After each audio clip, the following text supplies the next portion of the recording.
you've used the term global jihadist movement and thus identified the global jihadist movement as the focus of America's fight against terrorism.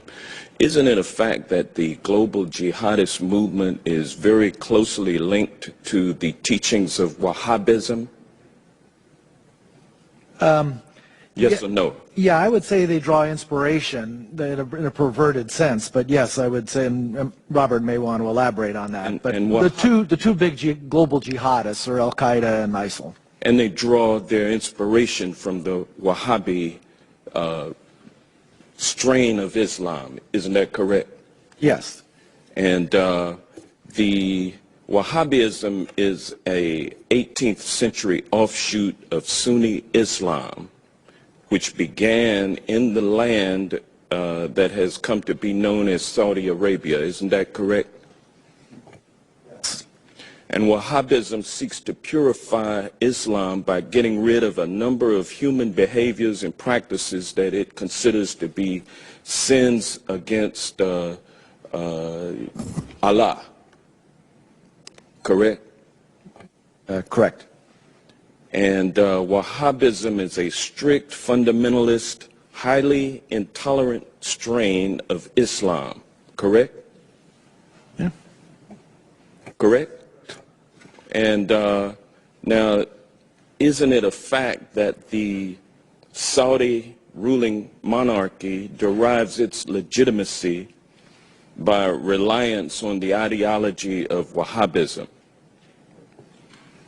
You want to? The Saudis are riding a tiger. The Saudis are riding a tiger. So if you will answer what I'm question, saying, isn't it a fact? No, I wouldn't put it that way. I would say it's not a fact that they depend solely on Wahhabism for their legitimacy. They derive legitimacy from a variety of things. One of them is Wahhabism, but it is not the only one. Well, is it fair to say that Wahhabism is the state-sponsored religion of Saudi Arabia?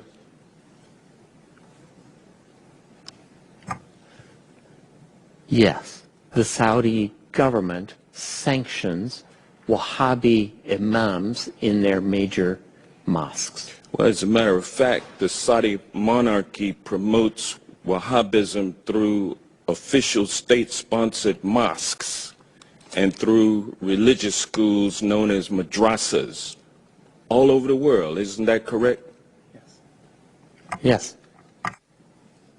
And isn't it true that the Saudi government promotes Wahhabism throughout the world based on its oil and gas revenue?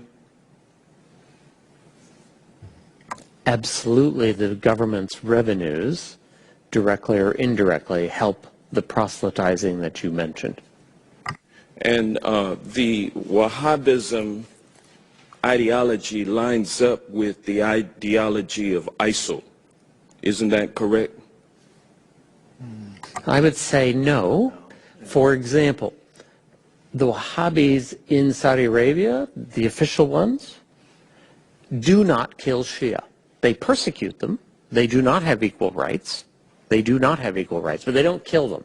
However, a Shia in Mosul or a Shia in Raqqa is liable to be killed. Well, yeah, but it's true, though, that the ideology of ISIL lines up with Wahhabism. I would say it's a starting point, and then the Islamic State has taken it several steps farther. Yes.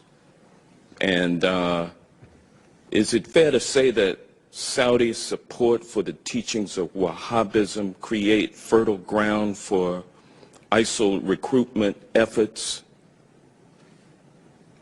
I think Saudi promotion of Wahhabism is absolutely a problem in terms of Islamic State recruitment.